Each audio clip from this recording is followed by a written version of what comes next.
feedback for September 20th of the year 2011. Just in case, because it could happen that you've been checked out, had like a Rip Van Winkle moment.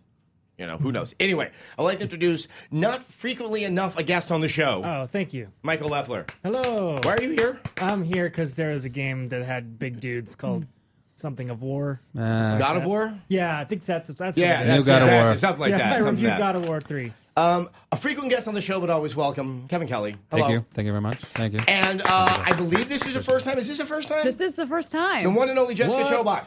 Yay! Inaugural visit. Thank you. I wonder what's about Jessica. I've known you for years, and a lot of people call you by your last name, Chobot, because it is a pretty cool name. But I always assumed it was a nickname until about 4 years ago, or about 3 years ago. No, the actual sad story about that is that's my previous ex-husband's last name, and I kind of got stuck with it. But thanks for bringing that up, Adam. Okay. But shouldn't Blair adopt Well, that? you know what? Blair I got Chobot? I can assure all I think of I'm you, gonna like that. this show could only go up after stepping in that pile of dookie. So Tokyo Game Show kind of happened. More like a whimper, I would think, Yeah. than kind of the big bang Yeah. that TGS is known for. So in an effort to kind of give it a little bang, I thought I think we've all had our Tokyo Game Show experiences and go through what your favorite memory is. Leffler, I'm going to start with you. This is slightly askance of the Tokyo Game Show itself, but waiting in line for a Krispy Kreme donut is What? my favorite memory. No. Tokyo Game Show. It's a legitimate thing. There's a hotel that we stay at for usually a portion of the time that's is in Shinjuku. Yeah. And it's right across from this Krispy Kreme donut. And it's always with grandparents' It's like day. it's like an hour and a half wait to get, and it's like Everyone's going on buying Space donuts Mountain. for grandparents' You can day. see the red light come on, and you know they're yes. hot and fresh. It is so indicative of sort of Japanese culture because people are waiting in 100-degree weather for donuts for an hour and a half. And while they're waiting, they're being served free donuts. But they still wait in line to get the donuts. And then they get a picture taken with it afterwards. There's a little lady in a wheelchair with the donuts, like Wow. smiling to get. There's something, I have nothing but admiration for all those people. And Dude, the I love donuts. Japan so much. They're dedicated. I love it. They're dedicated. Kevin. Last year we had this bizarre experience on the show floor where there was this game we didn't know anything about. You know, many of the games there we're never going About to see. 80% actually. Yeah, they qualify. never come over here. So there is, what the hell is that outside the window? That is the craziest thing I've ever I seen. need to get my gun. This is It's my game. Sasquatch. You've been waiting for this for how long? Yes. It's There's- funny. I Here will you get are, proof. I will get trapped proof. on feedback when Sasquatch finally Yeah, comes by. you cannot capture it. Sorry, you're committed Chain for the him next to the chair. He's 2 not hours. leaving. There was a van, a purple van parked here, and nothing was happening around it. But then later in the day, there's suddenly all these girls lined up in front of it. A lot of hoopla. They're speaking Japanese. I've got no idea what's going on. Suddenly, the doors of the van open. There's 2 girls in bikinis in there. The van's lined with plastic, and the other girls start shooting them with water guns, and they're all, oh no, and I'm like, what the hell? It was for some video game where you actually shoot girls with Where a you love drive gun. a van and- around covered in plastic. Sounds creepy, right? Yeah. Yeah, it was. It was even creepier in real life, but awesome at the same time. Did someone ask you to help them move a couch? Yeah, Into the back I got of a the broken van? arm, Yeah, and Yeah. then American Girl started playing, and the whole it was crazy. I remember there was a sketch we always wanted to do based on Silence of the Lambs where someone goes, isn't that one of them big ass consoles? You just want to tuck your junk again, I think. You know? Jessica? So speaking of plastic-covered vans and creepiness, I got kidnapped my first year at TGS. Legitimately kidnapped. And yeah, I just keep knocking him out of the I can't. park I can't top Jessica, that. I'm There was the hoping at police some report. point I will ask a question that doesn't take us down some horrific memory. So the night before, we were partying in Roppongi because it was my first time in Tokyo. And just so people know, that's kind of the expat area where you run Yeah. in. The worst behavior in the best behaved city on earth is found in Roppongi. Totally. And so we had, there's a pre-story to this. It involved going to the strip club, getting kicked out, and running into some Yakuza with their Russian girlfriends. But eventually that leads to me trying to get to Makuhari, which is where TGS... Very, very far away from Very Roppongi. far Yeah. and hard to navigate because there's a weird split in the J train. And so then I ended up somewhere kind of close by, thought I was in Makuhari, so I was on the right path, stopped to ask this guy for directions who actually spoke pretty decent English. He takes my ticket and starts trying to walk me around, and I come to find out in a couple hours that he has taken me on some random path. I'm now in a alley with abandoned houses and Oh, it gets better. I'll make it quick. Abandoned houses and an empty rice field to the right of me, and then he tosses his water on my shirt and tries to take my shirt off, so I had to punch him and run to a hospital and jump into a cab. Oh my God. And then I finally made my way to TGS, and I put my hand on the door, and they locked it because I had been gone for so long, so I started crying, but then I looked over and I saw McDonald's, so I went and had a burger. I know that McDonald's. Yeah. Wow. That was is I okay, don't. you win. No one can top You that. win. story. That's the best Thank TGS you. story ever. Adam's story is one time I tried to kidnap this girl. Wow. I was just going to mention the time that I dressed up as an eggplant. That's not bad. Yeah, Paul Bonanno's back there. He was shooting it. I found an eggplant costume at the large Tokyo Hand store that was across from the hotel. I thought it was funny. Like, who dresses up like an eggplant? Of course, I should have thought, if they're selling an eggplant costume in Japan, it probably has a meaning. Eggplants kind of look like a penis. So apparently it's a fertility symbol. I had no idea. So I'm running around TGS because I want to cosplay with everyone else. And while I think if everyone's laughing at a man who looks like an eggplant, they're seeing a man dressed up as a penis. Nice. But the best part was I really did enjoy this because there's these strange wind tunnels that are in between these massive halls of Makuhari Messe. And it's in those wind tunnels that you either smoke or...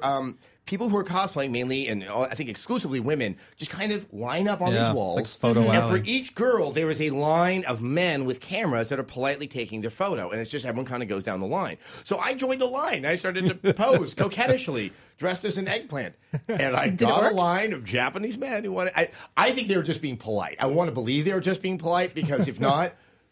Have you done a Let's Google not- search? Yeah, we got to hit the internet for No. this. Do a Google search. I stay away from that. Yeah.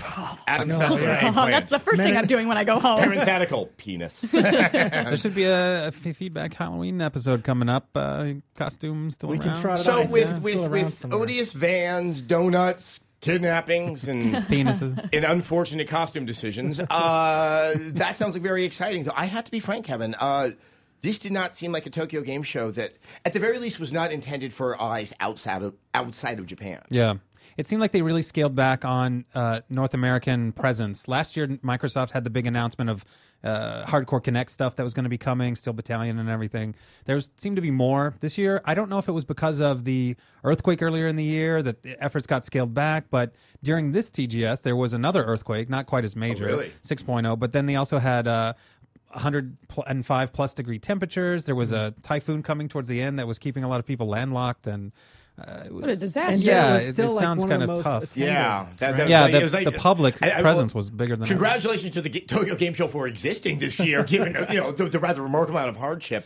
But it also seems that they kind of culturally, and sorry to interrupt, that also they were kind of positioning themselves as this is the Tokyo Game Show for Japan. For Japan. And this is not for outside eyes and outside ears. We saw I that. feel that has been going on for a while Yeah. now. Like the last 3 years, especially the last years, I feel like it's been obvious that outside media, outside of Japan, outside media, there's not really a lot for you anymore. And there's a lot of the announcements that are important to us don't happen Right. at TGS. That just kind of that old grandfathering mentality that Japan used to have about being the place where games originated from. Yeah. I feel like it's kind of dying off, and that the media in general is just staying away from the show because it actually costs them more money to send people over there Yes.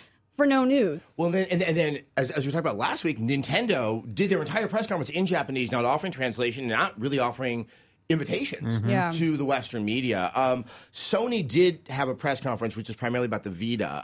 What did they show? How did it go? I think the takeaway was we have a really short battery life. That was, but they finally revealed. I mean, it wasn't all negative. They talked about their launch titles. They talked about more about the specs, which includes that short battery life. Now, but now, when you said launch titles in Japan or in the U.S.? a lot of them were Japanese only, but Yeah. there's some that are definitely coming to North American shores. Like the Marvel versus Capcom 3 is going to be one of the launch titles, Right. which has made a lot of people happy. But there was if you look at the full list, you can see you can tell they're just Japanese titles that we will never hear from again over here. Well, and let's be fair. I know there's always a small segment that wants to see a lot of these very obscure Japanese titles make it over. It doesn't make the best business sense. And like GameStop only has so much shelf space, and they're probably not going to hand it over to Well, that. at TGS last year, we went to like the Nino Kuni presentation. We asked for press assets afterwards, and they were shocked. They were like, "Well, this is not coming out in North America." Now we know it is, but at that time they were just shocked. We wanted to see this covered this game, and there was a Mobile Suit Gundam game I asked about, see, same thing. And That's the thing. There's plenty of fans over here that are kind of J-pop fans and into that whole, Yeah. myself being one of them, Japanese culture and pop culture. And I would go to an import shop as long as it wasn't a heavy dialogue game where Yes. I can't speak For or 20 read minutes, Japanese. you're like, I don't know game what's like, going on. A game like Catherine, without an English translation, would probably have no purpose whatsoever. But you could still actually figure that game out. So if you're kind of just into that culture and you just kind of wanted to look at the pretty pictures and have something that's different, you could figure out what what Catherine was about. There was another one. What was that one? It's in Japanese, so I'm No, gonna screw it up. it's kind of like when I put on the Bollywood Waiting, station. the beating, not the beating like I'm beating you, but the beating like I'm on the drums, and Oh, they were the yes, cheerleaders. yes, Oh, yeah. Yes. which is another one I asked about last year, and they were like, this isn't coming. They had it on the iPhone, and it was awesome. It's Yeah, like it was the- fantastic. I forgot what those big giant Well, drums are the called. Vita is region free, right? Like The Vita is region free, Yeah. which means you'd still though have to import those right, titles. right. But at least Yeah. you don't have to worry about like jailbreaking But, your console or anything. So maybe for those special shops, we have some here in LA. You know, with a region-free console, there's some reason to try to get some over here. I don't know how they And really the import internet. them. They did also announce the Metal Gear Solid HD collection, Zone of the Enders, Final Fantasy X, Team Ninja finally, Dead or Alive 5, and the next Ninja Gaiden title, Sigma, is going to come out for the Vita. So it's kind of a robust. And they're promising, I think, 100 titles at launch, which is something the 3DS didn't do. So Okay, I have to be frank. It's much better to hear an abundance of titles at launch, but 100 seems Well, like it a said a lot. launch That does- window. I mean, let's assume how many games would the average person buy when they get a new system? I think 3. 'Cause they're Maybe. excited. That's pretty, Yeah. At A most, 100 yeah. titles. I mean, it's just that You go pour right away. Well, I guess it's the quality of the games that are coming out. Like if they're very simplistic games, which some of the PS Vita games that I saw at E3 at least were. I Right. mean, they really were. They were like motion control based kind of Right. gaming, which is just essentially like generic mobile gaming. If it's exactly. It that, doesn't I'm going to distinguish burn it. through that so quickly, and so I would be willing to buy a new title potentially versus having maybe a heavy RPG that I could play on the Vita. It seems that also in the Japanese market, you can still sell a lot of these devices on the novelty of the newness and just have a handful of these titles where I think I really want to believe Sony's reason for delaying it in the U.S. is because maybe Uncharted and some of those marquee titles weren't ready and they saw what happened to the 3DS and said, better to lose the holiday sales than to just have something that no one wants to play a game on. So let's chat for a second about what was, as you pointed out, probably the biggest takeaway from this. What's the battery life on the Vita? 3 to 5 hours. And this is a statement from Sony. Yes. And you know when a company says 3 to 5, it's more like 2. I mean, Right. how do you spin that one? Well, did here's how you it? spin it. You offer an external battery at the same announcement that will be available at a later date. Okay, this TGS is like tumors for handhelds. Okay, that's all. That was the subtitle This for is the yet again year. another example of just wait, because they'll come out with another version in a couple months when everybody gets sick and Better pissed off battery. about it with a better battery. how Just don't much be a first did- adopter all the time. How much did the PSP improve in terms of battery life over the lifespan, which was relatively long, just not terribly successful? I mean, That's a good question because I 'cause remember I don't the recall it original ever getting battery that would- much better. I mean, No. the original was I pretty think it bad. about stayed the same. I don't remember, with the exception of adding external battery life to it from like third party or whatever. I don't really remember it ever massively improving. One of the reasons I think we can allow for the fact that it might have a low battery life is it has so many damn doodads it's sucking up the battery. They don't want to get rid of the doodads, so to save money, so they're not completely taking a hit every time they sell one of these things, they kill it on the battery life. Would any of you be willing to pay $100, $150 more over the current price for a long battery life on the Vita? How much longer though? Like 2 hours? Extra 2 Double it, hours? yeah. I think If you can double it, then yes. Real life. Forever. Yeah. If you could double it, then I would say yes. Yeah. Yeah. I'd probably go. I'd Why probably can't go with they that. install solar backup batteries onto these things? I Like, know. why couldn't they just have or like a little solar... kinetic thing where you just No, turn a crank seriously. for 10 minutes? No, I mean, you're I'm playing these That's while a you're great traveling, idea. and you got it out in the sun. Like, why wouldn't you just have? How does the Vita play with direct sunlight? Do we know? Oh, with the screen. that's a good My guess question. it's got a It's glossy, typical yeah. Yeah. reflection problem issues. So, well, Sony. Anyway, so I think the other thing I want to talk about from one of our fans. Why do you think they're remaking Final Fantasy X for HD instead of Final Fantasy VII? That is a completely legitimate question, especially after the famous Final Fantasy VII. This is what it could look like on the PS3 That is the biggest tease video It's of a all slap time. in the face. Slap in the face. I'm asking why can't they make Final Fantasy VIII in HD? Because that was my favorite. Thank you. I actually like that one. It was my favorite. Yeah, and I just said I like the Final Fantasy game. Yes, you heard it here on Feedback. Exclusive. Oh my god. But does anyone want 10? No. I mean, that game was just like. I didn't think 10 was that bad. 10-2 was terrible. But 10 seems like if you're going to go showcase something on the Vita from your series, 10 feels like a weird. I definitely think it's an odd one to choose. Yeah. Okay, I don't think you're cashing in on nostalgia. I mean, obviously, the hyper nostalgia is surrounding 7, and that really the thing would have sold like hotcakes internationally. I mean, it's just it is. You think Sony would have talked to Square and said, "Hey, remember that time when you showed that thing that you never did anything with?" Is it well. maybe because of the graphics? Like you don't want to show off chibi characters from Well, 7 but- when you can have such high def graphics Probably that you has something had to in do with 10? You could build that thing from the ground up again in the amount of time since they showed that. But they don't want to. Can't they just convert it? They don't want Yeah. to rebuild the whole game They're just to probably make it look. They're so busy on 13 versus Friends. Right. What is that one called? That wasn't even there. That wasn't there. At the Last show. Guardian wasn't there. Yeah. What was it? Notable Metal Gear exception. Solid Rising wasn't there. Which is surprising to it me, is. especially Last Guardian. I mean, come on. Yeah. Mostly because I love it, but No, and I think like, really? That's the coming out in entire 2018. assumption that why Last been Guardian was lucky. not present at E3 is that they wanted to hold that back for something. That's what I was thinking. Japanese developer, Japanese audience. Right. I don't know. Nothing's making a ton of sense. So do any of you guys think the HD remakes are getting out of hand? I mean, personally, I don't. But I know I keep on getting tweets and letters from folk. Well, I think it will eventually reach a saturation point. Like Once they get run out of good games. right? Exactly, because there's a finite amount of games that would be good in HD that looked bad enough before that you can't even do a remake of. So they're going to burn through those fairly Yeah. quickly, I think. Like Once I'm the excited Brute for Force Eco. HD remake Oh, happens, boy. we know we've hit our saturation point. You and Brute Force. It's just, that's the touchdown. Hammers that game. So far, It is though, a I've liked generic all the name, a titles generic they've game. chosen. Yeah, and I really like it because I even have the PS3 that plays PS2 games. I just don't feel like going into that drawer where all the PS2 games are in the back. It's like it's nice to have it there, and it's kind of an invitation to kind of reevaluate, this stuff that a lot of that gameplay does hold up, and I think I would have thought it would feel kind of archaic by now. Do you have a wish list? Like, what would you like to see that they haven't remade yet? Ratchet? Okay. Yeah. Ratchet. What else? Spyro the Dragon. They're Brute pretty Force. much making all the ones that I want to see, which basically revolved around Eco I'm waiting and for Brute Shadow. Force. Yeah. I'd That like to was see mine. that. I'm excited for That was mine. The Yeah. one really good movie game, Chronicles of Riddick, Butcher Bay. Yeah. I love that game, and you can't play it now, so I don't think it's backwards compatible. That's but- okay because they're working on Syndicate. Which I hope is good, but I'm I sure hope. it won't I hope. be I had like my the rant Syndicate I last love. week.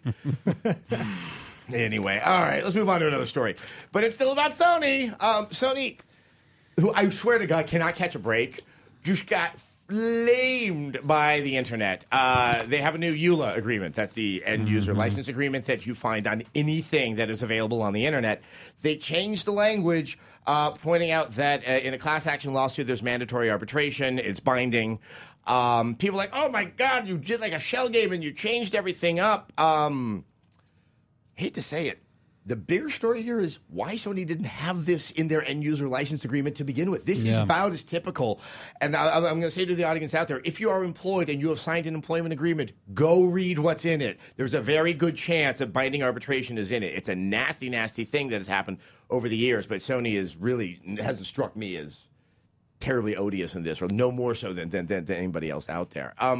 I was going to ask you, like, Leffler, the one thing I was thinking about this is the fact that they didn't have it before.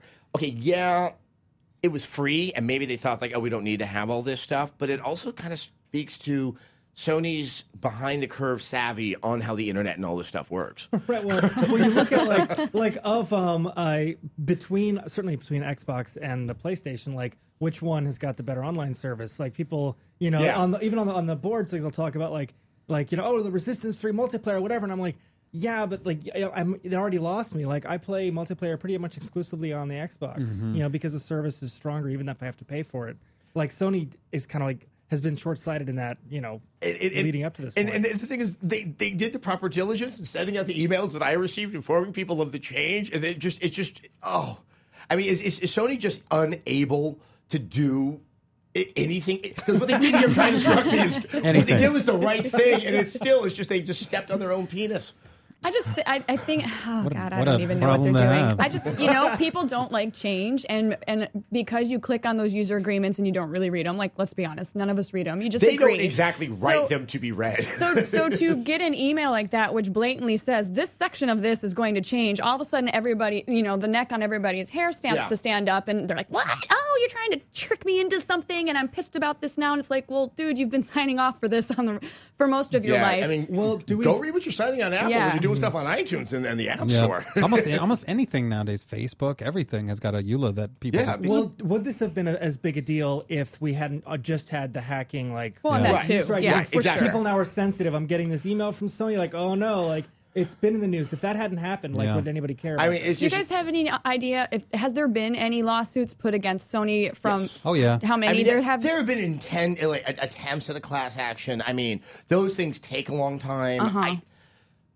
The best way to probably go against them is if you could prove that there were true damages done in terms of, hey, someone used my credit card number and took something from me. That hasn't been established. I mean, a lot of this is, you didn't let me have access to that free thing you made available. That's not going to hold up in court Look, so much. I do not believe in frivolous lawsuits. There are a few out there, but I think it's been way overstated. And that's why we have binding arbitration to try to get around all that stuff. But it is hard for me to see the degree of damage other than I didn't have my fun time with this. And it's just all the kind of the hoopla about this is frustrating because it strikes me as I don't like it when the gaming community really kind of shines a spotlight on how uninformed it can be.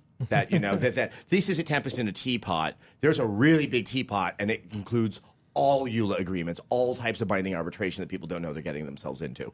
So that was my that's it. Another shocker that also came in an email over the weekend was this weird apology from Netflix about making me angry. And it was oddly Making you- personal. Like I literally got the email in the little It was preview. like the vice president or the president It of was, Netflix. yes. Yeah, About, Reed when they Hastings. raised the rates and Yeah. people started shredding their Netflix packages because how dare you do that to me, you money-making company, you're here for me, Netflix. Well, I think maybe most people that sign up and buy these kind of things are running on emotion. They don't follow what's actually happening behind the scenes. So they're just seeing that they get this email and that the rates are being raised. And from that perspective, I remember when Blockbuster used to just screw everyone with those late fee charges and also just trying to rent a thing. You went from like a $250 to a $4 in matters of like a couple months. The minute they ended up closing down all the local DVD and video rental places, that's when they'd raise their prices. Right. And everybody would get screwed. And so when Netflix came out, you were like, oh my God, Lord and Savior, I can figure this out. It works really We're well. going to stick it in Blockbuster, We're going to folks. stick it to Blockbuster. But now that Blockbuster's going away and Netflix is like, well, now we're going to raise our Who are we prices. gonna stick it Everybody's to? like, You. oh God, like who can I trust? It's no kind of like, one. back when I was at Tech TV, Microsoft was the evil empire, but there was this Apple. Oh, well, I'm going to go get behind the Steve Jobs fellow and show that Bill Gates. Now Bill Gates is like, here, Africa, have all my money. And like Steve Jobs, There's just despite nobody his to believe illness, in looks like anymore. the captain of evil in these people's eyes. Well, welcome to basic capitalist economics. I know. There you go. Shut your face. But that really isn't what the story is. So Yeah, they that's send true. that out over the weekend. And then we find out that while they've decided to move completely to streaming for the movies, that's where they're heading. They're not they're going to use disc for games now. Yeah, well, DVD and games are all going to a separate site called Quickster, and that's going to be a whole different queue, a whole different, I think, payment plan too. Yep. And It's I mean, it's like basically you need to make a new profile. It's essentially its own independent site again. Why Quickster? I don't And didn't know. they spell it like Nestle Quick? Yeah. Yes. Which doesn't endear me anymore. Maybe It's like, it kind of makes me feel happy. I'll admit it. I thought chocolate. Quickster? okay, by the I was time, like, I ooh, think around the it's age of genius. 11, I had a glass. Because I used to have it all the time when I was a kid. I'm like, it ain't working for me anymore. Oh no, the crunchy, Really? the Yeah. crunchy powder at the top. Yep. And you're- Yeah. You could never stir it enough. Delicious. But quick, Dude, we are on the same page right now. I saw that Gawker put up a post that was just like other names they could have used without commentary, and they just had a long list of names. There's some great ones in there, including Notflix, which I really liked because it's not movies, it's video games. Well, they do have movies, But they've already got GameFly is already out there. Right. And I think Blockbuster, although screw you. Have they said I don't- I'm not anything gonna that do would that. actually distinguish it from GameFly? Not that I'm aware of. I haven't seen anything that's been necessarily all that other than it's already kind of part of Netflix, but then you got to rebuild everything anyway. So it's not really. I'm not. Yeah. I mean, the part that's confusing to me is if they kept it under the Netflix heading and that you could bundle it in with your Netflix subscription, be it DVD, Oh, I do that in a heartbeat. Yeah. or streaming. Boom! You A already good have such a massive audience. You're adding games. A onto good it, example but is Audible.com and Amazon. They work together. Like Yeah. accounts can be linked. Why can't we link our Netflix I mean, account? which could be out Which there, we but may it's be able to. And They the said you other, can't. Well, said- they said you can't right now, and their site isn't even up Well, yet. the It's just site's a not coming up, like, soon. I mean, things can maybe it's change. because the people that would subscribe to something like that are already tech savvy enough that in order to get them to spend more money, they have to move the games over to a different division so Yeah. that you have to Make have it a new something payment different in plan. there. Is Netflix publicly traded? Do we know? I don't know. I feel like it's. I feel like I not. should know this, and I apologize for not knowing this. But Maybe- sometimes when really weird we can decisions find it. happen, that's one of the best reasons out there. But, you know, Well, I used I- to have a GameFly account, and I liked it, but it did to me the same thing that having a Netflix account, which they would send me DVDs, did. It'd sit on my couch or it'd sit on Yeah. a desk somewhere, and I wouldn't play it for months, and then I'd get it, and I'd be like, well, I already moved on. They've already come out with 2, so I guess I got to send this back. So Well, but the thing I was talking about with Kevin is it's a much larger capital investment to acquire these games than it is to acquire these movies. I mean, especially back in the classic DVD era, you're looking at $20 a pop. Yeah. You're looking at $60 a pop. maybe they have some sort of And- behind-the-scenes deal. You know, the recalcitrant way people are about sending back their movies. I mean, I don't know how they might get over that. How does GameFly handle just sitting on a game and not returning it? They basically you can, if I remember correctly, you can keep it forever until it gets to be like over a year, and I think they then send, can you please send us this back, or we're going to charge you $14.99, which Netflix also did too. Yeah. They charge you the Yeah. cost of it, but then even if you had that thing for 5 years, the minute you send that DVD back to them, they refund your account. So, I mean, I had The Duchess for like ever, and I sent it back, and they're like, here's your $20. I'm like, sweet, thank you. So maybe one day I'll return that copy of Brute Force. Yeah. Dude, they'll give you your money back. It's Worthless at this Angry. point. But Netflix, for the record, is publicly traded. Okay, that I mean, that's the thing, is that spinning it off. But Yeah, here's the thing, too, though, with streaming. I mean, you've got stuff like OnLive.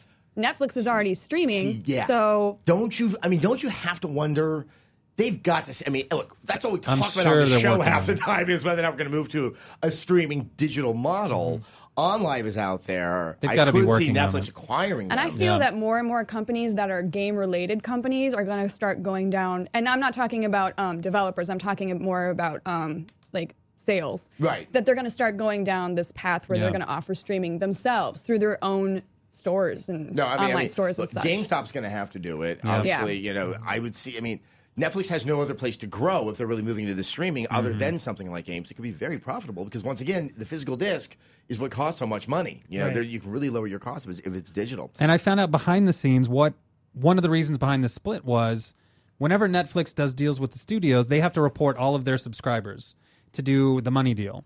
Now, a lot of the subscribers that get discs have never once used streaming, but they still have to report them as streaming subscribers because that's part of their account. So by splitting this, they're able to lower those numbers, and then they can do lower money deals, you know, because it's like that's lower number versus this gigantic number. So that's part of it, and hopefully we'll see better content, more content on Netflix streaming as a result. I would guess be if I great. was working at Netflix, then that would make me want to do that. But But otherwise, I'm not, Quickshare so feels you're very awful. weird. And you know what? You're right. This could make Netflix look more appealing to game companies to kind of get on board with streaming. So, time will tell. Time will tell. Right now, I'm just going to put my little disc in. And the disc that I have been putting in the machine has been that Gears of War. That's what it's called. I Yeah. couldn't remember what it was. Who It's named so- a game God of War? It's so forgettable. Anything Who of likes war. Greek and Roman mythology? Ah, Pshaw. Yeah, it's just like, you know, flying horses and Flying krakens. Get Sam Worthington running around shirtless. Although, as Matt Kyle pointed out, Sarah, the planet you're on in Gears, is Ares spelled backwards. Boom.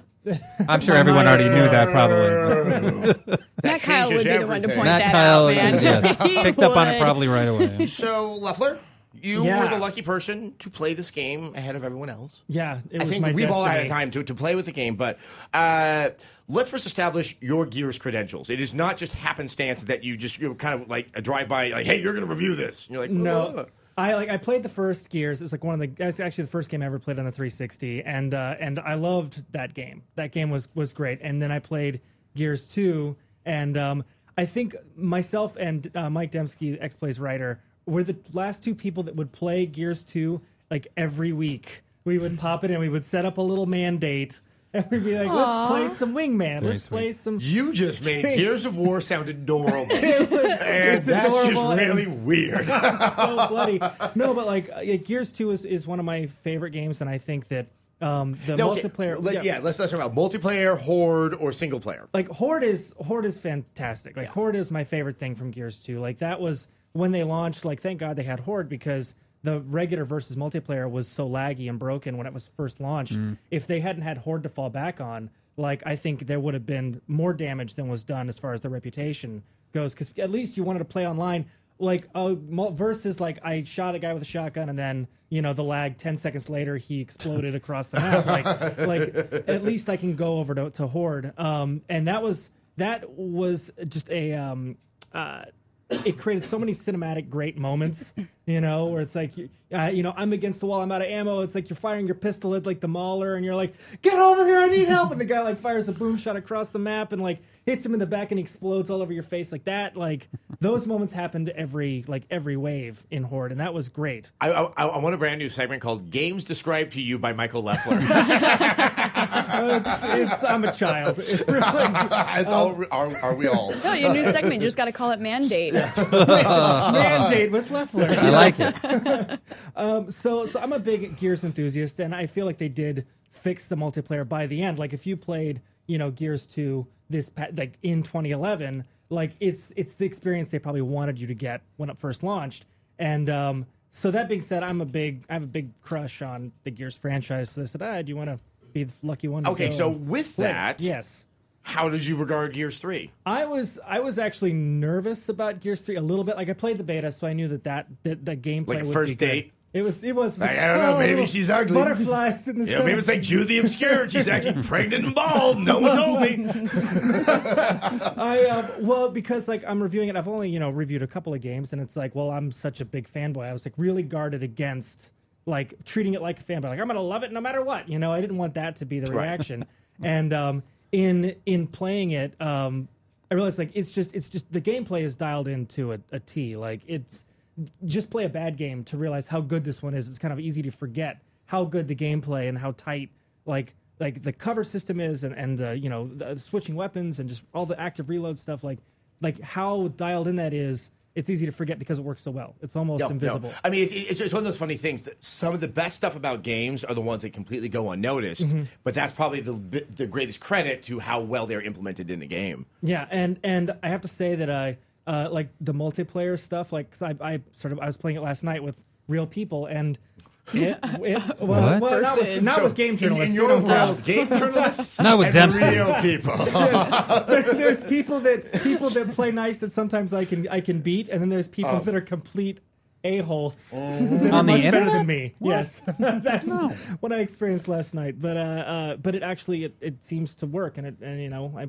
played versus, and I actually did matchmaking with Horde, which worked really well, and I did 4-player co-op matchmaking with some strangers that then asked me to quit.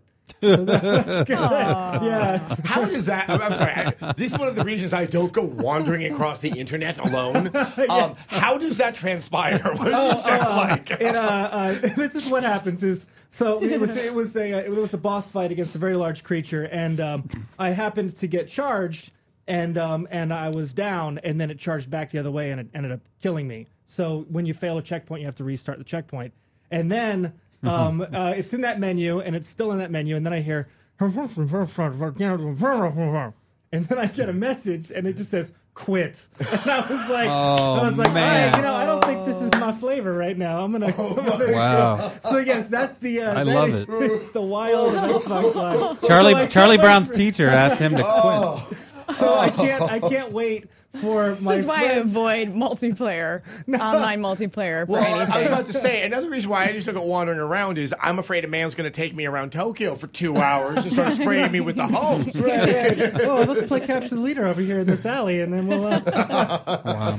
No. Oh, my God. No, but that's why I'm actually excited for everybody, not just the advanced, review copies to be out there, but for everybody to have it. So actually, people on my friends list, Yeah. because playing with friends, like I cannot wait to do a Horde run. Well, Kevin, you did You did a horde. You actually have We already. did. I've done 2 epic Horde matches, Horde 2.0, which adds all these build elements, which I thought is really awesome. But we lasted to 47 rounds last week. That took like 3 hours. And last night, before I left the office, one of my buddies got on and was like, "Do you want to play a little?" And I was like, "Yeah." Well, 3.5 hours later, we went to all 50 waves, and it was extremely Awesome. hairy. Congratulations. That's a lot for 3.5 For hours. 3 hours, I think that's well good. done. That's Yeah. good. Thank I you. think it's a slow Thank you. clap. I'm going to But give it's you good. It's That's never good. gonna That's speed good up. value for your money. I really like in Leffler's review how he talks about the value of. This is one of the probably the only games I feel like you could split out the multiplayer, and I would feel fine paying $60. It is. for all the It things you is get. kind of remarkable how comprehensive. Let's start talking about the multiplayer. We'll talk about single player in a little bit. The competitive multiplayer. I was going on during that wonderful brief period when the general public was not out there playing the game, and I forgot how much I like Gears multiplayer because the pacing is slower.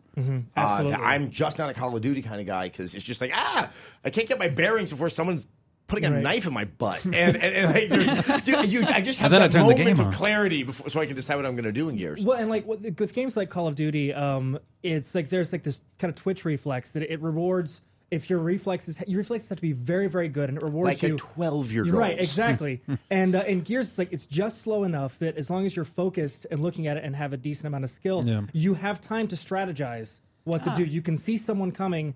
And it's about thinking 2 steps ahead of like, okay, I want to have my shotgun out because if I run into somebody close, I'm going to want to be able to put them down. And then if I see somebody from far away, I can switch over to a long range weapon. Like that kind of strategy. Like there is enough time, just enough time to do that. And it's exhausting, but I think in a good way because you're constantly problem solving. Like every 30 seconds you're having to solve a new problem with a new enemy. Well, I would think it just goes from there, from like run and gun and oh my god, I'm just going to shoot around in a circle and hope to survive, versus actually coming up with a game plan. And so that kind of makes it a little bit more interesting and involving for the person that's playing. No, absolutely. Obviously, there's so many technical problems with Gears 2 multiplayer, but separating that and how it played when it played right, how big a leap do you see from 2 to 3? I don't think it doesn't. It's not a game changer. It's all tweaks. And Gears 3 is faster. I mean, we've talked about this. Like, the gameplay is faster, which I think actually helps because. And the level design strikes me as being quite fun. Yeah. It's like, oh, what's over there? Oh, I got shot and killed. Well, there's a lot of like little nooks and crannies and Easter eggs, and like everywhere you look, you could tell it's been designed. It's like there's no like automated like texture mapping. It's like you know someone. There was an artist that went and decided to put this there. And if you played the beta, for folks that are watching, like if you played the beta, you'll notice there are changes to the maps. Like there's a map called Trenches, which had there's like a giant crane, and then you go up like a hill, and there's like a redoubt where people would just hole up, and like you just could not defend. And you waited for the one shot to spawn and just grabbed it as soon as possible. Yeah, and like, but now instead of you having to make this like no man's land death run up this ramp of sand, there's actually a tunnel that pops out in the middle, which is connected to both spawn points. Like that's pretty inside baseball, but that change like makes a difference. It makes the map change or play differently. There's no spawn camping and all that. Now, it's interesting, as you mentioned, the one shot. I'm of 2 minds. And let me just say, once again, I don't play multiplayer a ton. But on some of the maps where there's like a Hammer of Dawn sitting around, it can be so fun for a bit, because I love the gunplay. And then just thing starts happening. And I just didn't know if I was a huge fan of that.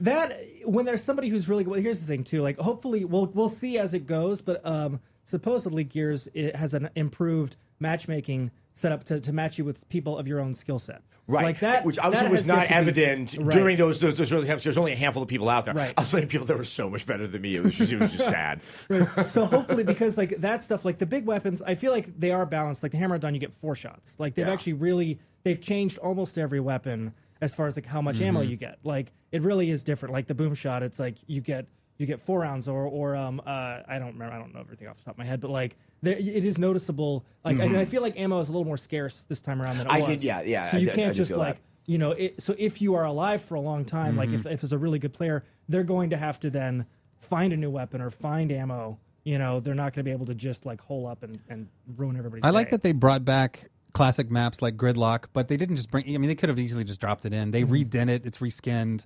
It's at night now. There's lights. There's And some music that There's plays. the Mad World It piano affects your riff hair. plays. and- It does. Oh, It actually Gears. brushes your hair with 100 strokes every evening. It's very nice. I love it. Well, and the Versus is great, but the other, I think what people are going to be talking about, and what I played a little bit of last night, is Beast Mode, which is super fun. I don't know if everybody's had a chance to play I that one. haven't, but just I've watched a couple of people play last night at the launch event. It just appeals to me. I want to be a big monster. Yeah. You know, I'd probably finally have self-esteem if I was a big monster. Well, and you get what's great. You finally that dude like when you. I love actually like the one word vocabulary that like a lot of the Locusts have, where he's just like boom. Yeah, it's the best. It's like Grind. that's all it's- I like to tell myself it's him reminding himself What he's supposed to do? Yeah, what he's supposed to be doing. It's not for you. Grind. That's what I'm Because supposed every time he does say it, he does shoot it. Yeah. That's your see? warning. Yeah. That's your warning. I want the tickers to talk. You would think in big locust school they would have kind of like, don't give it away that loud. You want the element of surprise. Inside voices. Yeah, but Beast Mode is interesting. Like, it took me actually a few matches to wrap my head around it because it is a kind of a puzzle game. Like it shows you the human fortifications in like one screen right off the bat, and as you're going, like you select from I think 4 or 5 default beasts that are unlocked right away, and there's a strategy to like, oh, I know that there are barriers you have to get through, so Yeah. it's like you pick the Wild Ticker, which is basically like a reverse sapper, like it actually destroys little fortifications, but can't kill anybody. Although I did kill somebody as a Wild Ticker who was on a turret, and I just sat behind him and just went Yeah, because you barely do any damage to him with that. But until he finally fell How long over. did that take you? It took me a while. It was I had to commit. Like what, 5 minutes? It was but there. Hey, you I'm going to get open it- up an artery So eventually. more or less you're like Gonna a get there. fairy with a paring knife going at someone's Achilles tendon. Yeah, Exactly. yeah. I'm whittling away. Just ignore me No. down Just here. like scratch it a little bit. You're like, I'm gonna get Those you. wild tickers can also eat grenades, which is kind of a cool Which I feature. haven't done yet. I need to do that. It's hard to get, like, it's got to fall right near Well, you. it sounds like the Beast Mode also, there's a lot to discover in it. That it's so sort of malleable and it's designed. I think Reverse Horde sounds like it's kind of selling it short. It is because it's more of a puzzle game. Like Horde really is like holding out. You know, it's the last readout. It's like the end of Butch and Sundance.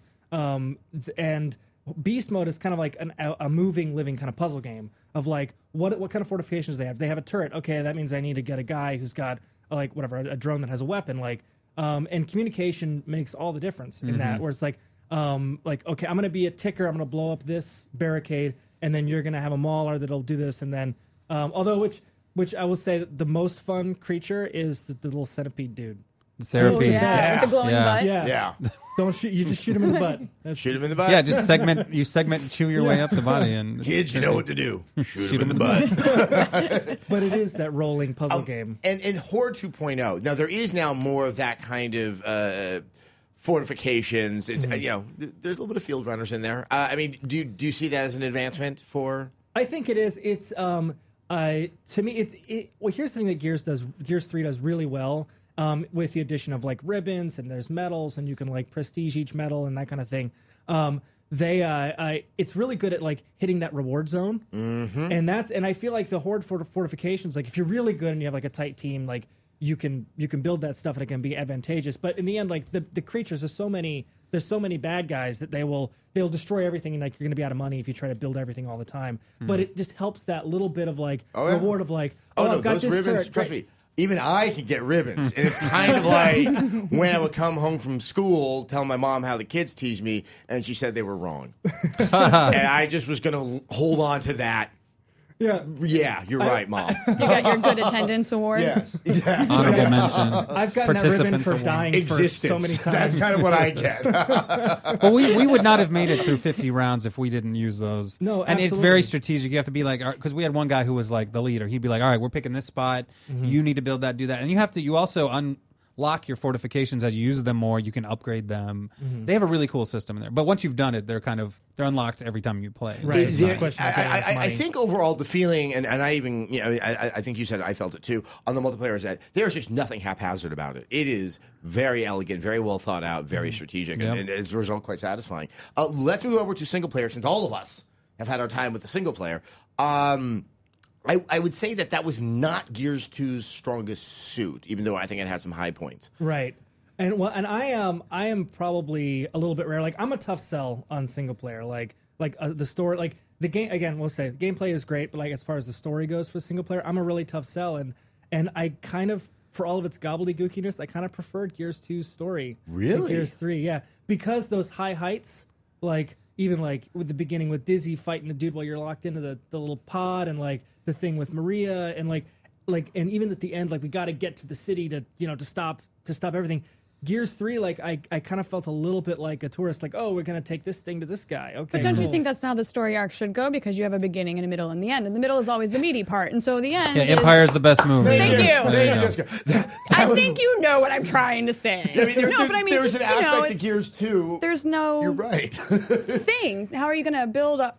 Or else the game would go on forever and ever. And ever. Well, like Gears 2 kind of felt like a 10-year-old telling a story, like, and then they went underground, and there was the monster there underground, but then there was the glowy stuff, and they got out the guys, and then they kept changing, and then we went in a worm. That sounds great. And Gears 3, I'm not saying Gears 3 is a bad story. I think that there was some marketing hype with like the Brothers to the End thing, Yeah. Oh, and yeah. I wanted like this big overarching, like this is for all the marbles, like this, like, and in the story, I don't want to reveal like what the main thrust of the plot is, but like Delta Squad is a little bit mitigated to the sideline. Like their actions are not directly affecting the end. It's about somebody else's actions are going to affect it. So. And I think that there was like kind of a fundamental level. Like I kind of felt like maybe what I'm doing is fun, but doesn't matter as much. Like on Gears 1 and 2, I'm like, these dudes, like the people that I'm with, we're the only people that can make this happen. That can change things. Like Gears 3, it felt like there was a bigger. But you're the shield to the main plot. It's Right. funny. I mean, Yeah. I had a completely different response. I mean, what did you think? I know what you thought. I'm going to get to you in 1 second. I'm like biting at the bit. I don't know. This was one of those games where it's like you want the game to be long, but then it is long, and you're like, I feel like there's some filler in here. Like this is a sandwich with too many pieces of cheese or something. But there was I'm sorry, that sandwich does not exist. You All- can the have all too cheese much lettuce, sandwich. too much mayo, but you can never have too much cheese or too many. all right. There's too many pepperoncinis. Those are the tomatoes. two things. There's too many giant There we go. unsliced All right. tomatoes in here. But I felt that there was some filler. I won't tell you because of this. I don't want to spoil anything. But there's some things where you're just like, oh, when's this going to be over? Because I want to get back to the cool part. But the story at the end, there's some emotional moments Yes, that for sure. resonated. I don't want to sell that short. Like, yeah. Yeah, there's I don't wanna definite bag on it emotional completely, moments. But then there's also at the end, I was like, well, what about this? And what about that? And is it going to be answered in DLC? And I still have got questions. And so that kind of frustrated Yes, me. but a I little. knew what happened. I just felt so No. satisfied with that. No, it's clear. Like the plot is clear. Like I get The I get main what's going on. It's not plot as, story, yeah. yeah.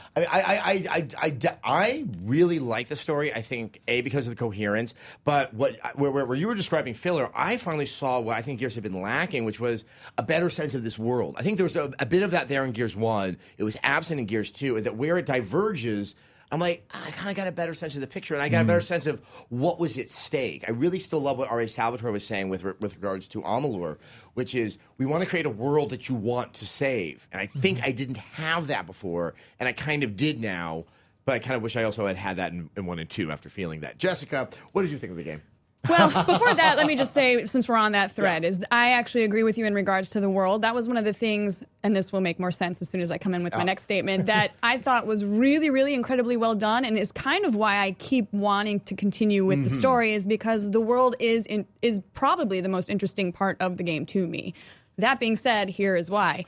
So, and this is going to make me so incredibly unpopular. That's okay. You're not exactly with the popular kids right now. So Woo!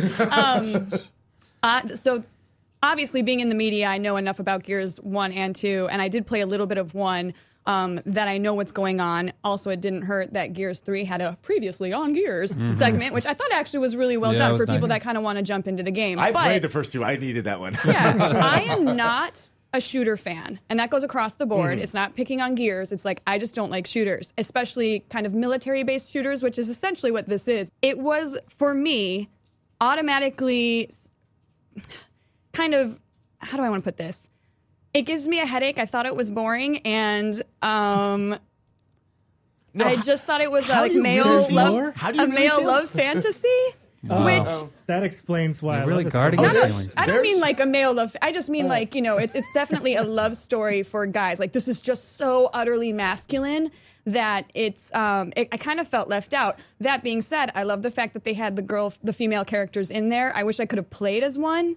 The fact that like as a full-time thing, the fact that they're there though is great, and the fact that they didn't kind of dumb them down as the chicks of the group, and that they were just as strong as the guys, Yeah. I thought was really awesome. No, like I they think were it's really very well deliberate. designed. And I actually didn't have any problems with the dialogue being as kind of cheesy and one-linery as it was. I thought that goes is really positive and a good reflection on getting quality voice actors in games. Like these yes. people sold it, and I bought it because I was like, that's really good. I can see this You know, happening. it's funny. I've never thought about this, but Gears might be one of the most desexualized games out there. I mean, there is just.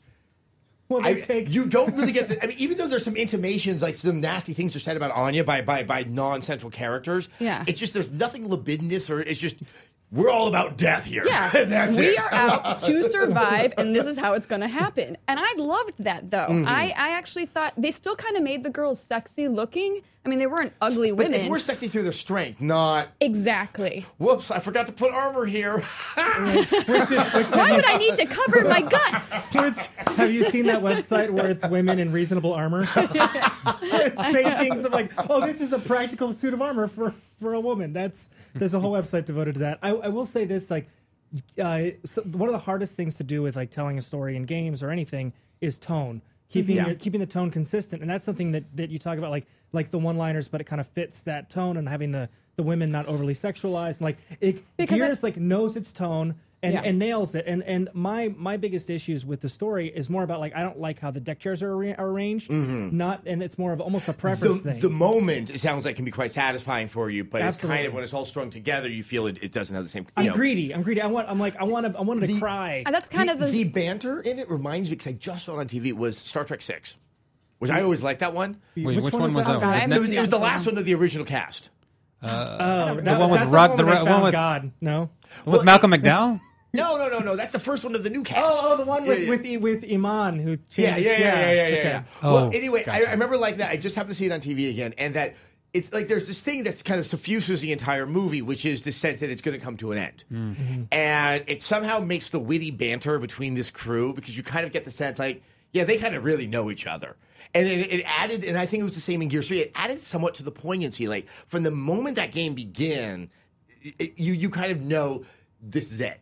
You know, at least this story and probably these characters, even if they do survive, I'm going to have to say goodbye to them. And then you almost get the sense that those characters are doing the same. And I think it gave it, I think that's one of the things that really helped carry me through, which I can't think of too many other games that have done that. It's the big story that tends to be most impressive. Yeah. And I will say that the final moments, obviously I'm not going to spoil anything, but the final moments of the game I thought were really, really Yeah. well done. Like, Well, and so I want to back up and just make sure that, everybody understands that just because I didn't particularly like this game, it's only because I just don't get into these types of games. It's not because I thought that it was poorly designed. I thought it was actually really, really beautiful. I was actually pretty impressed with how everything ended up turning out and looking.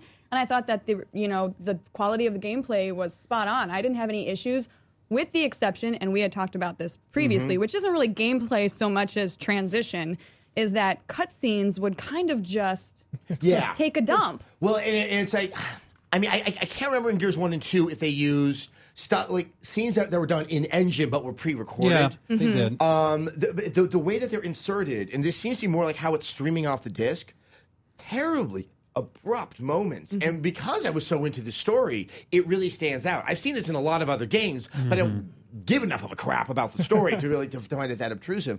But then when you compare it to something like Uncharted 2, which just went from that perfect transition, so when you have the motivation of the narrative, it kind of starts to inform how you're going to start playing that next action sequence. Yeah. They did lose out on that, and it's just unfortunate.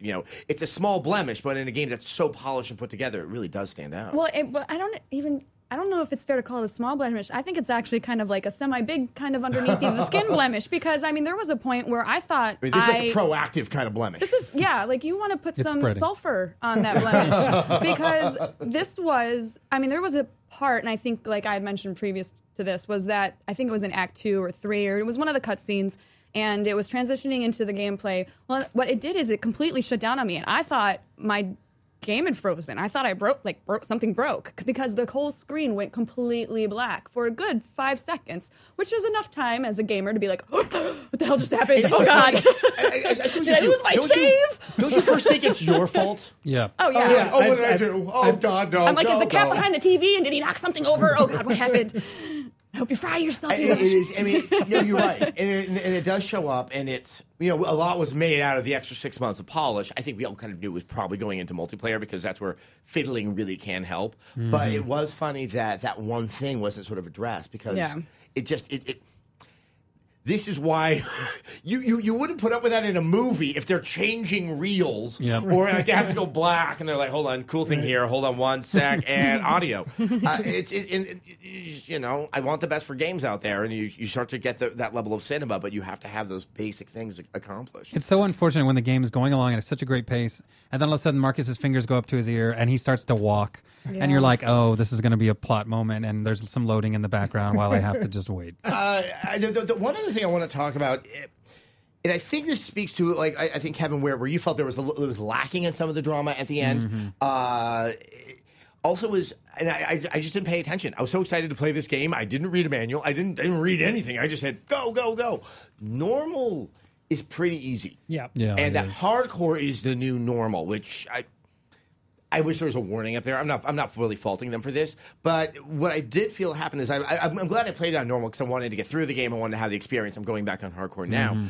But that final battle at the end, I don't think it plays out it doesn't ask the level of sophistication and strategy on your part. No. Because your AI, which would be your teammates if it was co-op, are pretty much taking care of everything, and I'm just kind of running around with You've got one a certain task to weapon. do, yeah. And I think that resolution would have had a lot more of the oomph had I been playing it on hardcore, because I think it would have been very challenging. You would have really felt like everything was at stake. Well, yeah, Leffler and I talked about this. That battle at the end of, is it Gears 1 or 2, where you're facing General Ram on the train? It's Gears That's 1. what Gears 1. Gears 1, and that was a hard battle. It was very Because it difficult. wasn't exactly balanced. No, it was And when very General over. Ram, you're like, where the hell did you come from? You're in the cutscene at the beginning. Why are you here? Well, and also, I mean, keeps popping up. there's I think there's two elements to that. There's one that the gameplay element of, like, that was a harder challenge, but also that character had been dogging you the whole game. Yep. And there wasn't that personal. I didn't feel that personal touch in At the the end final of this battle of this battle. one. They try to As far set as- it up like that, but it just doesn't. It doesn't Yeah. work that way. And there's another level in the game where you're sort of like a last stand holdout in this big facility. That felt much more dramatic to me than that final battle. That was kind of cool. I'm not knocking the final battle in this, but what I found over times is we want the boss battle, but I think massive crap, can I make it through this battles, being your boss battle where it's multiple enemies, tend to play out better because you're not doing something that you haven't been designing throughout the game for the entire time. I think there's something there. Well, Leffler, thank you so much for playing Gears 3. I know that was a hardship. It was. It's going How to did take me you- months of therapy to get over it. Yeah, I mean, maybe we'll cool you off with, I don't know, the X-Men game. Sorry, Dennis Dyack. But I want to hit our question of the week. It's from Dream God 247. I think this is really hitting something that we were talking about last week, and it's resonating. I think average gamers out there feel that the Wii U is hard to develop for. This is obviously speculation. It came from a story that was in a French blog, and for many gamers, they still don't like the overall concept of the Wii U. Do you think Nintendo should cancel the Wii U and start from scratch and building a true, more powerful next-gen console without any Nintendo innovations added to it? What would your ideal Nintendo console be like? Let's not say whether they should cancel the Wii U, because that's kind of like, should we cancel Christmas? Should we take back Sunday? But it's the Nintendo innovations comment. Now, if they took out the innovations, what do they have? They have a console. You mean the gimmicks? Yeah. You mean by innovations, you mean The gimmicks? I mean, they're like the motion control. Look, I'm doing a throwing star from my tablet, and hold on, I'm going to take the game to bed with me because that's going to help my marriage. But if Nintendo didn't have that, what would they be? I mean, it is. Could be an N64. Well, Yeah, or a they have GameCube, their which was a great properties. system. I mean, they But have I mean, their but in characters, theory, I guess. could they compete in the marketplace? by being something that's pretty much commensurate. The one thing that Nintendo has always had and should always have is, those unique games. But even those are kind of wearing a little bit thin. As you can see from the lack of excitement around Zelda. I mean, well, I'm excited for Zelda, Yeah, but probably that's the only Nintendo game coming out in a long time that I've been excited for.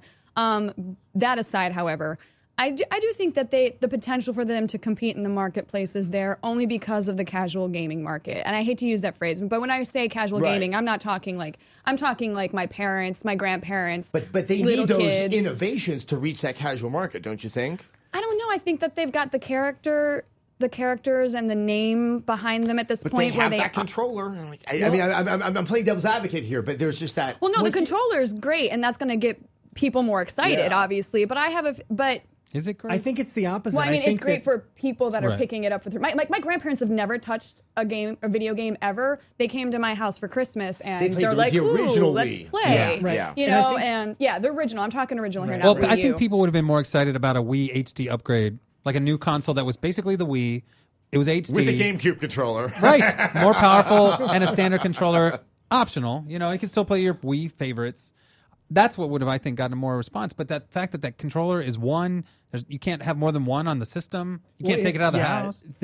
Those hardships aside, I mean, I just think it's also, I don't know who they're selling it to. They said that's it's for exactly everybody, right. but it really sounds more like nobody. Yeah, but they said the Wii was for everybody too, and it's really just for But a certain here's the thing, set like, of the people. Wii is- We're still looking for the hardcore gamers. Don't worry, guys, we got your back. But It's also, like, as I've always I'm said, still waiting. casual gamers means they have a casual relationship to games, which means they're not going to play them all the time, which means they won't be buying. Well, and here's the other thing that I think is a problem with the Wii U when I first watched it is like the Wii, I get it. The reason why it sold 1 billion copies is because you see the commercial and people are running around and you're like, I get it. The Wii U, they showed a whole bunch of cool stuff. I'm like, but I still don't get it. Yeah. It's not I intuitive. was like, why? It's too I don't know complicated why. for casual people, like as a hardcore Okay. Like, gamer. why are they trying to sell me Yeah. a weird iPad? Like, Right. that's what I Yeah. think that Yep. those people Also, at home are thinking. it doesn't pass. I call it the wife test. Because I have a room where I play games, and she walks past it, and she'll get that momentary glimpse of how I'm behaving while playing a game.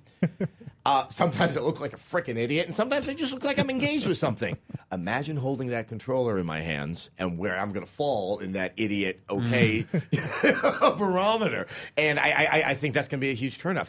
It just looks awkward in every way, shape, and size. It does. And also, once again, the idea that I can take the game away from me, I don't think for a lot of families and for stuff like that, that's a good thing. I mean, I think already media is too intrusive. It's like, I'm going to And take my game and go it's back like- to my room. Yeah, like, or I'm gonna send my son to your room, I you're finished my grounded. game, Not I'm that going I to have the a son, dinner but I table. did. I'm not. An Ash son. I see where their intentions are, but I think it might be counterproductive, as are most things in life.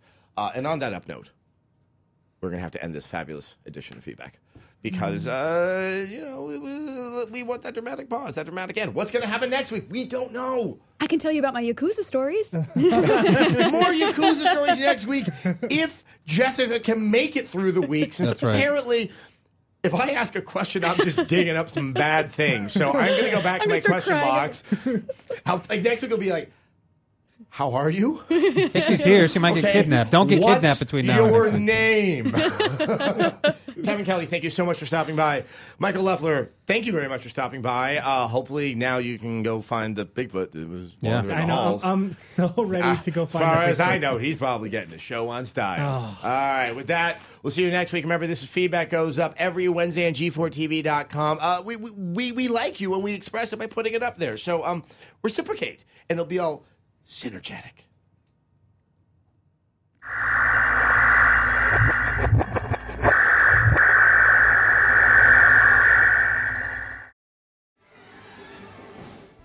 Do you play World of Warcraft or one of its 1,000 clones? Do you know what a mob or pug is?